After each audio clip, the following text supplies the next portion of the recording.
একটা ছোট গ্রামে থাকত ইয়াহিয়া নামে এক ছেলে। খুব গরিব ছিল, কিন্তু তার হৃদয় ছিল পবিত্র। প্রতিদিন সে গ্রামের মসজিদে আজান শুনে দৌড়ে যেত নামাজ পড়তে। একদিন গ্রামের এক ধনী লোক তাকে ডাকল এবং বলল, ইয়াহিয়া, তুমি গরিব, তোমার হাতে তো কিছুই নেই। এত পরিশ্রম করে নামাজ পড়ে কি লাভ? ইয়াহিয়া বিনয়ের সাথে হেসে বলল, আমার কাছে দুনিয়ার ধন নেই, কিন্তু আমি চাই আমার কাছে আল্লাহর রহমত থাকুক। এই দুনিয়ার জিনিস একদিন শেষ হবে, কিন্তু আখিরাত চিরকাল থাকবে। ধনী লোকটি অবাক হল।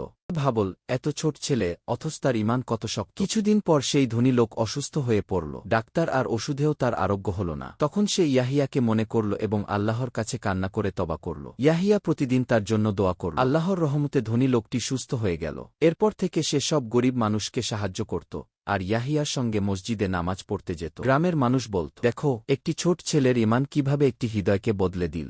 শিক্ষা: যেই হোক, ছোট বা বড়, গরিব বা ধনী, সত্যিকার শক্তি ঈমানের মধ্যেই। আল্লাহ যার অন্তরে নূর দেন, সেই আসল সফল মানুষ।